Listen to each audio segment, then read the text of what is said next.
What's going on, everyone? Welcome back to the show. So one of the things that I really enjoy about putting videos out for you guys is you guys ask questions, you guys make statements in the comments, and I really appreciate that. And some of the videos that I do, I base them on the questions that you guys are asking.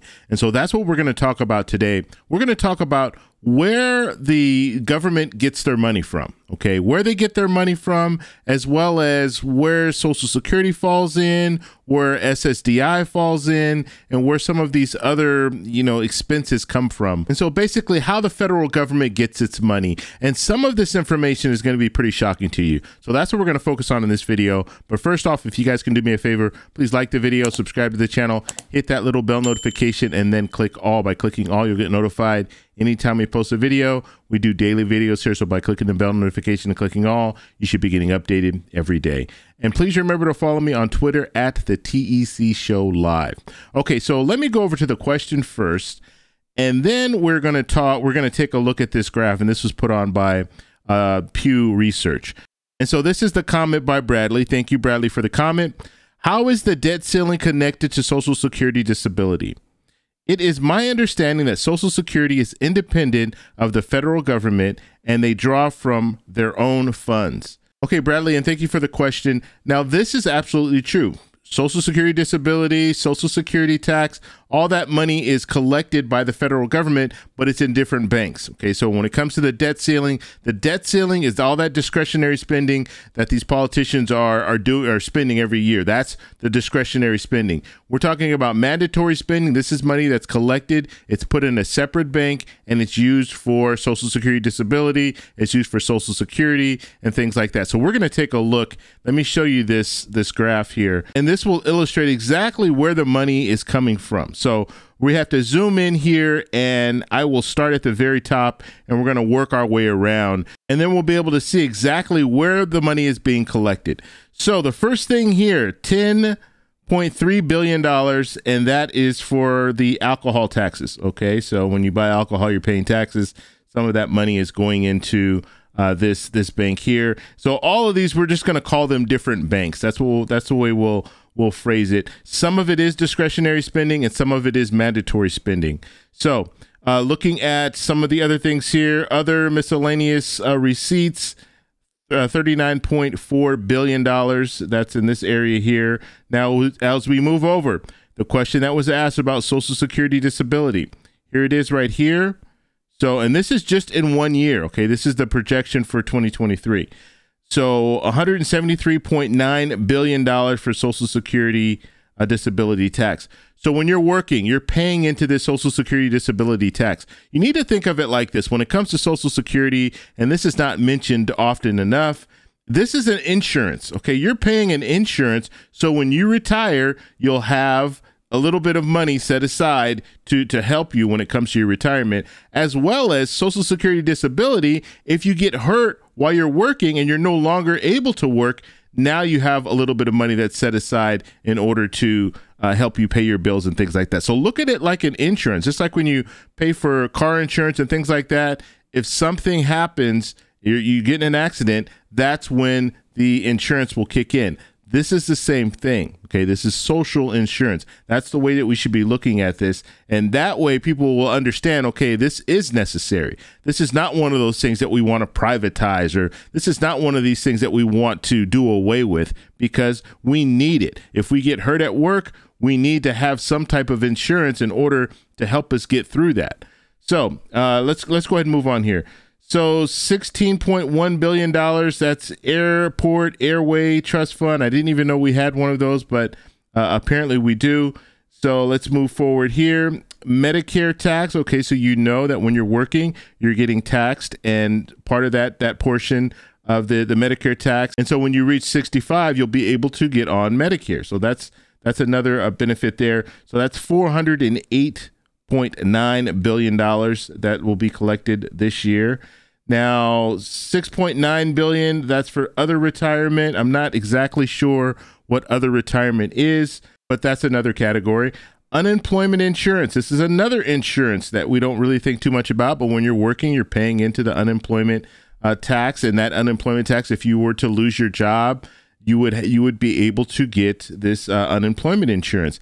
And it's really sad because when we look at these different programs that are available, sometimes people they look down upon some of these different programs when the reality is you're paying into these programs. And so you're entitled to have these programs if you need them. And this is another one. The insurance, unemployment insurance is something that you're entitled to. So if you lose your job, you're entitled to get this insurance. Just like we saw a couple years ago when it came to the pandemic, there are a lot of people that were losing their jobs and they were able to get this insurance. And ultimately, you had some politicians and you had some people trying to make people feel bad about the fact that they're receiving this unemployment insurance and saying, well, they're making more now than they were making when they were working, and all these different things that we heard coming out. But this is an insurance that you're paying into.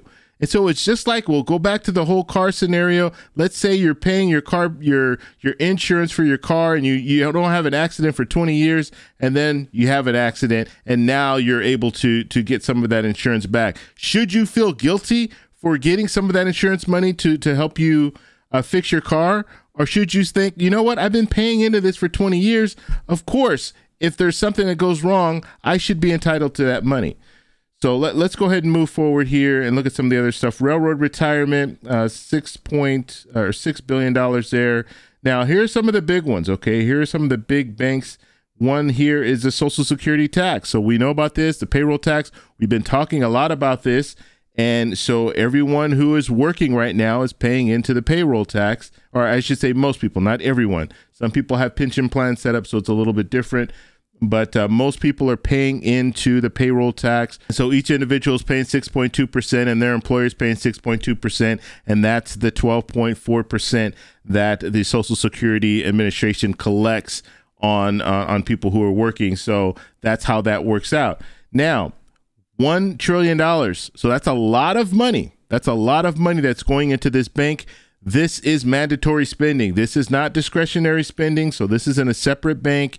It goes into the trust fund. But really, it's not going to the trust fund now because there's no money left over. So we're actually taking from the trust fund as well as taking from the payroll tax that is collected.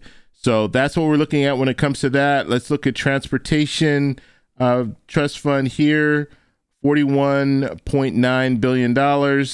And then we can move to the corporate taxes or corporate income taxes. That's $546 billion. Now, it's interesting to look at the corporate income tax because you'll hear a lot of politicians talk about we need to protect corporations and all of this stuff. It is a fraction or half of what is collected by the Social Security Administration. Okay, so just to give you kind of a perspective on where the government is actually taking the majority of the money from, and they're taking the majority. And when I say, I shouldn't say it like taking, but when it comes to the collections, the majority is coming from the Social Security Administration as well as individual taxes, and we'll talk a little bit about that later. And so you do have some coming from the corporate income tax, but not a lot. Okay, I mean when you compare it to some of these other areas. Okay, so excise tax here, $11.6 billion, and then we look at customs. Duties and fees, that's $101.7 billion. And then estate and gift taxes, $20.9 billion. Tobacco taxes, $11.6 billion. And then we have the biggest portion, $2.3 trillion individual income taxes. Okay, so that is the vast bulk. Now, when we're looking at this, let's just look at this whole thing and look at the large bubbles and the small bubbles, but look at the large ones. Look at these large circles here. So we're talking about Social Security retirement. We're talking about individual taxes. We're talking about some corporate taxes, and then we're talking about Medicare taxes. Those are the four largest areas where money is being collected. Okay. And so when you hear about some of this stuff, we know that Social Security is mandatory. We know that Medicare tax is mandatory. Now, some of the other stuff, we do have discretionary when it comes to corporate income taxes. We do have discretionary when it comes to individual income taxes, okay? So what you hear some politicians talking about right now, which is unfortunate, is they're looking at both Social Security and Medicare, and they're saying we need to figure out a way to bring these into discretionary spending. Because if we can bring them into discretionary spending, then guess what? They'll have access to it to spend on different things to bring down, they'll say bring down the debt and all that. That's kind of the talk that we've been hearing about. But when we're looking at the four major areas where the federal government gets its money from, and these are the four areas. So hopefully that answers the question when it comes to where is the money coming from, and is it discretionary? Is it mandatory spending?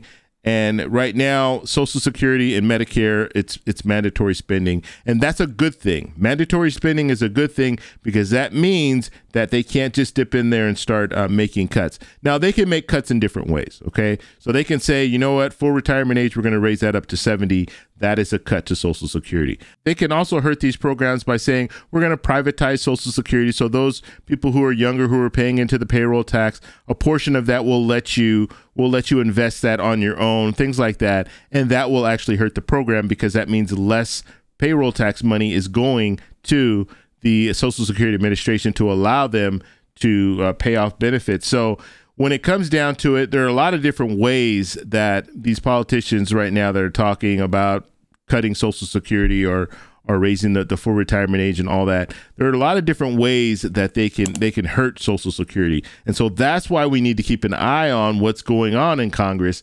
That's why we need to keep an eye on what some of these politicians are saying, because some of the things that they're saying will hurt us down the road. If they raise that full retirement age up to 70, then guess what? You might not be able to retire until you're 70 because of this, because of the fact that now you're looking at a situation where, let's say you wanted to retire at 67, now you're going to have to wait an extra 3 years.